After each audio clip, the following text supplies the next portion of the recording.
Hello kids, glad to have you and glad to see you today. Today we're going to be learning about a king and how he is chosen, the first king of Israel. But first, let's look at some characteristics of a king. And as you can see, I have three pictures. One is of a picture of King George, and he was a king during the time of the American Revolution. And he was trying to rule over the colonies. So I gave him the characteristic of ruler. And then you're all familiar with the Lion King. And what came to mind when I saw the lion and when I picture a lion is power and bravery. And then the final picture is a picture of King Arthur.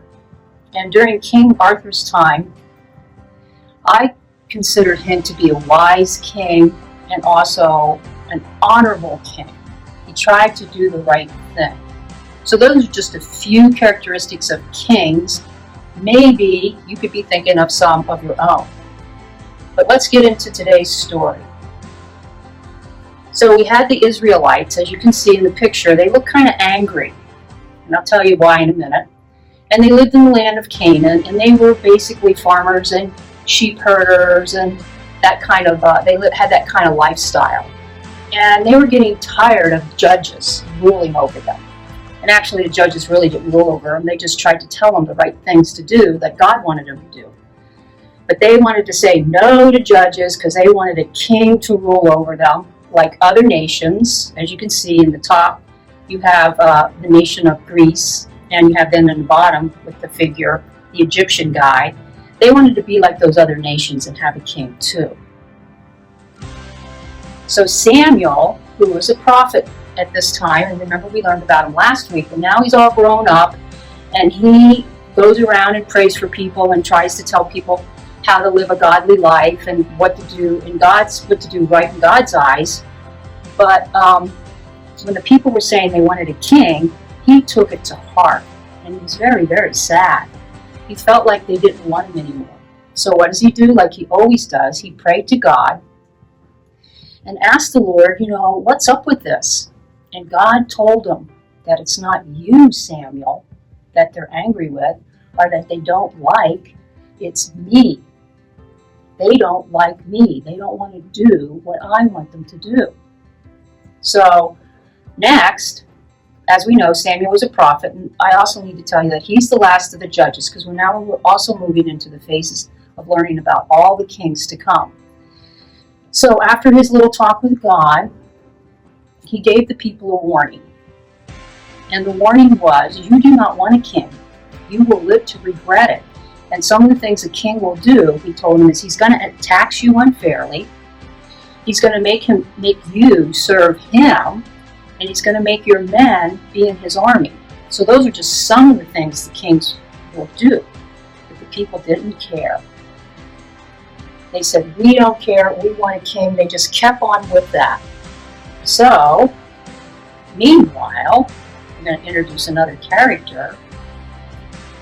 And this character is Saul. He's in the middle of the picture. And he's from the tribe of Benjamin. And his dad's name is Kish. Well, Kish owned a lot of donkeys. And one day, a bunch of them ran off.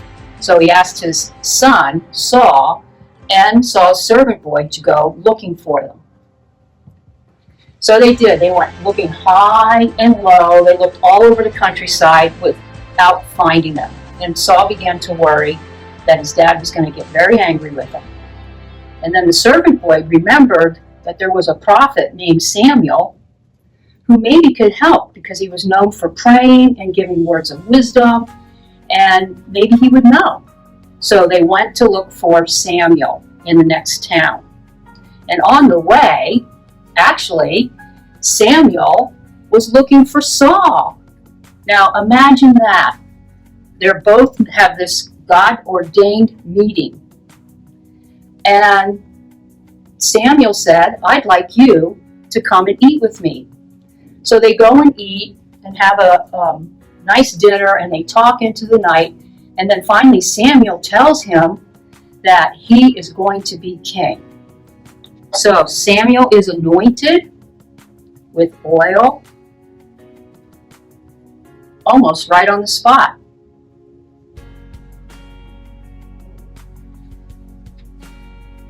And then after that, Samuel wants to introduce this new king who's been chosen by God to Israel. So he calls all the people of Israel together. And he kind of has this countdown or elimination type thing. So the people of Israel are there. That means many, many of the tribes, probably all of them, I'm imagining. And he calls out the tribe of Benjamin. They come forward. Then from the tribe of Benjamin, he calls out the clan of Martri. And then from that clan, he calls out Kish's family. Remember, Kish is the father of Saul. But where is Saul? When he asks Saul to come out, we don't know where he is. And everybody's looking all around. Where is he? Where's this king? And Samuel was hiding, or not, Samuel was not hiding. Saul was hiding. But Samuel prayed again to the Lord, and the Lord told him that he was hiding behind some baggage. So, questions. Why do you think Saul was hiding? Why didn't he just stand up? Wouldn't he be proud to be king of Israel? Well, the Bible isn't really clear about it. It doesn't go into any detail. This is just speculation. And I thought long and hard about it, and I thought that maybe he was just a little nervous. You know, he was like, I don't want this job. Why me?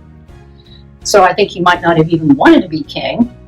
Or maybe he just didn't want the responsibilities that come with being a king. Who knows? We do not know for sure, so you can come up with your own thoughts. When Saul did stand up behind the baggage, he was a whole head taller. So he was kind of a presence. So we don't know all the reasons, and really it doesn't matter because the people got their king, and they said, "Long live the king." And that is our story, but I want to connect it to Christ. So God intended for a heavenly king to rule over all of Israel. But as we know, the Israelites didn't put their trust in God, and they wanted a king. So God gave them a king. And as we learn from today's story, God chose Saul to be the king. He gave them what they wanted, but really it wasn't what they needed. So I'm glad that today in our life, we have Jesus Christ as our king. And was God's plan even from back then, was to eventually send Jesus into the world to be the king. And he is our king. He's the perfect king. He brings peace and salvation to the world. And according to Isaiah 9:6-7, "For unto us a child is born, to us a son is given. The government will be on his shoulders, and he will be called Wonderful Counselor, Mighty God, Everlasting Father, Prince of Peace. Of the greatness of his government and peace there will be no end. He will reign on David's throne over his kingdom, establishing and upholding with justice and righteousness from that time on and forever. The zeal of the Lord Almighty will accomplish this." So that was written during the prophet Isaiah's time, prophesizing the future king, who is Jesus. And the government is going to be on his shoulders.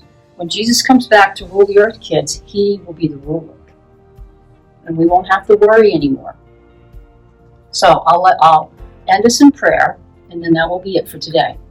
Father, Lord, I just praise you for this time. I praise you, Lord, that you give us these lessons about what happened in the past to your people. And let it be lessons to us that sometimes the things that we think we want aren't necessarily the things we need.